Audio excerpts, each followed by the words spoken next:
అమ్మా చెయ్యొత్తండి అమ్మా, చెయ్యొత్తండి. ఎవరు మాట్లాడతారో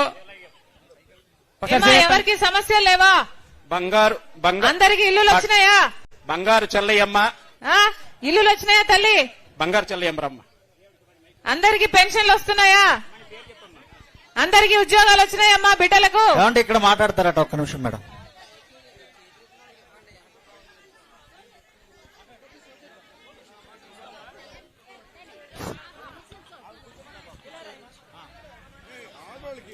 నమస్కారం అండి. నా పేరు లోవరాజు. గొలుగొండ మండలం నర్సీపట్నం నియోజకవర్గం చీడువాల పంచాయతీకి సంబంధించిన నేను ఒక ఓటర్ని.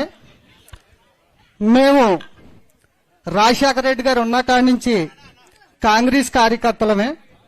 కాంగ్రెస్ జెండా మోసి రాజశేఖర రెడ్డి గారు వెనకాల సైనికుల్లాగా తిరిగిన వాళ్ళం మేము. రాజశేఖర రెడ్డి గారు చనిపోయిన తర్వాత మీ కుటుంబానికి జరిగిన అన్యాయం కోసం మీ వెనకాల ఆ జెండా ఒగ్గేసి మీరు నమ్మిన సిద్ధాంతానికే వైఎస్ఆర్ జెండా, ఇక్కడ ఉన్న కాంగ్రెస్ కుటుంబం అంతా వైఎస్ఆర్ జెండా భుజాన్ని వేసుకొని మీ పాదయాత్ర చేసినప్పుడు మీ వెనకాల జెండా పట్టుకొని తిరిగాం.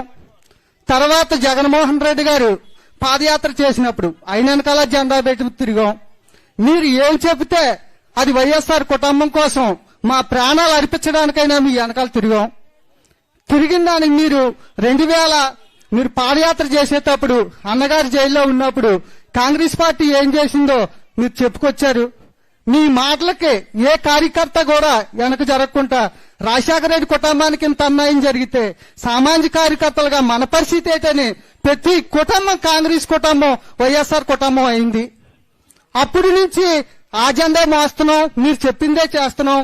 జగన్మోహన్ రెడ్డి గారి పరిపాలనలో ప్రతి పేదవారు అందరూ సుభిక్షంగా ఉన్నారు.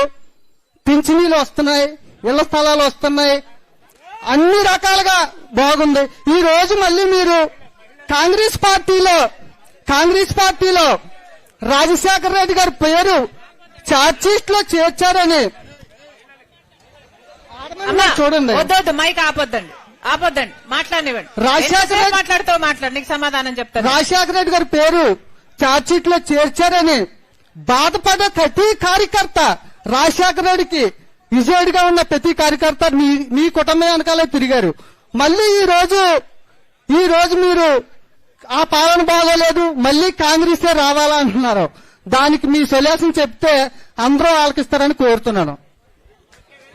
వెరీ గుడ్, చాలా బాగా మాట్లాడావమ్మా, వెరీ గుడ్. ఇంకెవరైనా మాట్లాడతారమ్మా?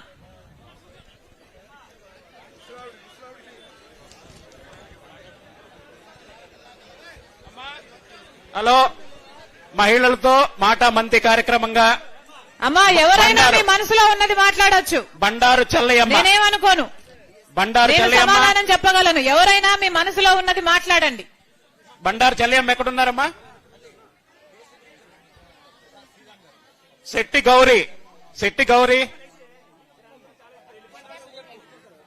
గౌరీ గారు, Maruti Nokaraju, Maruti Simhachalam, P బెల్లయ్యమ్మ.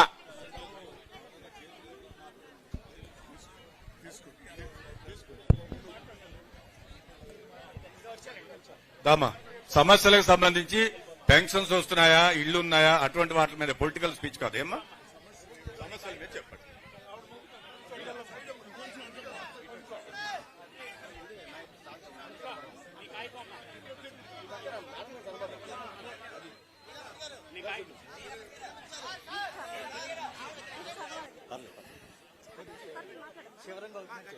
DSC notification రాలేదు. అవునండి, వెయిట్ చేస్తున్నాం. ప్రిపేర్ అవుతున్నావు? ప్రిపేర్ అవుతున్నాను. గ్రూప్స్ కూడా ప్రిపేర్ అవుతున్నానండి. 2 ఏళ్లుగా ప్రిపేర్ అవుతున్నాను మేడం. కానీ జాబ్స్ రావట్లేదు. ఇందులోనూ కూడా జాబ్స్ అనేది రావట్లేదు. మెయిన్ మహిళలకి ఏదైనా ఇంటి దగ్గరే ఉండిపోయి చాలా మంది ఉండిపోతున్నారు కాబట్టి ఎటువంటి అవకాశాలన్నా సరే నీలాగా చాలా మంది ఉన్నారు కాబట్టి వాళ్ళకి ఏదైనా ఉద్యోగ అవకాశాలు కల్పిస్తారని కోరుకుంటున్నామండి. సరే, థ్యాంక్ యూ మేడం. డిఎస్సి నోటిఫికేషన్లు రావట్లేదు. ఓకే, మాట్లాడతారా అమ్మా? ఎండమూరు రమణ అండి. మా అమ్మగారిది ములగపొడి, అత్తవారిది వెన్నలపాలెం. నేను విజయవాడ పనికి వెళ్ళిపోయాను. నేను విజయవాడ నుంచి వచ్చాను. మరి ఏంటంటే మరి నేను చెప్తాను, మరి అర్థం చేసుకోవాలి అందరూ కూడా. అలాగే మరి మీ విజయవాడ దొరకతరలి మరి నా మెనవాళ్ళది. మరి నేను కదిలి వచ్చాను విజయవాడ నుంచి. తెలుసా నేనెవరో తెలుసా? నేనెవరో తెలుసా? నీ అన్న నువ్వు వచ్చారే, దర్శనానికి వచ్చారా? పొట్టి చీర పట్టుకొని వచ్చారు కదా విజయవాడ కొండెక్కి, 101 మెట్టు ఎక్కి రాలేదా? మర్చిపోయావా? అది ఒకసారి నాకు మాట్లాడి అవకాశం ఇయ్యి. వేనలపాలెం పాటమేనా ఒకటి జరిగింది, నేను చెప్తాను. మరి రచ్చబండలో రమ్మన్నారు కదా, అన్ని కష్ట సుఖాలు చెప్పుకోవాలి కదా, చెప్పుకుంటేనే కదా అర్థం అవుతుంది. నేను చెప్తాను, నువ్వు ఆలకించు. అదనమాట. నీకు ఆడబిడ్డ ఉంది, నాకు ఆడబిడ్డ ఉంది, ప్రతి ఒక్కరికి ఆడబిడ్డ ఉంది. కానీ ఒక ఆడబిడ్డకు అన్యాయం జరిగితే ఎంతమంది నాయకులు ఉన్నారే, ఎవరన్నా సాయం వచ్చారా? వాళ్ళకి ఆడవాళ్ళు కానీ మొగోళ్ళు లేరని ఎవరన్నా కూడా వాళ్ళకి సాయం రాలేదే. వాళ్ళు పగవాలే వెళ్ళి వాళ్ళకి అప్ప. నాకు అర్థం కాలేదు తల్లి, నీ సమస్య ఏమిటి? నేను చెప్తా, నాకు నీకు అర్థమవుతుంది, అర్థమయ్యే వాళ్ళకి అర్థమవుతుంది, అప్పుడు వాళ్ళకి చెప్తారు. అర్థమయ్యే వాళ్ళకి అర్థమవుతుంది, మీకు చెప్తారు. ఒకసారి ఒకే ఒక్కసారి ఒకే ఒకసారి ఒకే ఒకసారి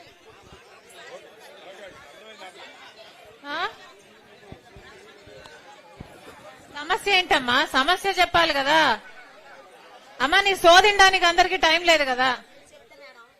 ఒకే ఒక్క మాట నన్ను అర్థం చేసుకోండి. మా పాపకి వాళ్ళ పాప కోసం ప్రేమించింది ఎనలపాలెం, వాళ్ళ అమ్మగారికి ఎనలపాలెం. ఆ అమ్మాయిని నర్సీపట్నం గ్రామం లో ఇచ్చారు. ఆ అమ్మాయికి 2 ఆడపిల్లలు, అందులో చిన్న అమ్మాయిని ఎనలపాలెం ఉన్నాడు కదా తెలీదు. వాళ్ళ అబ్బాయిని ప్రేమించింది 6 సంవత్సరాల కిందట. ప్రేమిస్తే ఆ అబ్బాయికి జాబ్ లేదు, ఏమి లేదు, ఏమీ లేదు. అలాంటిది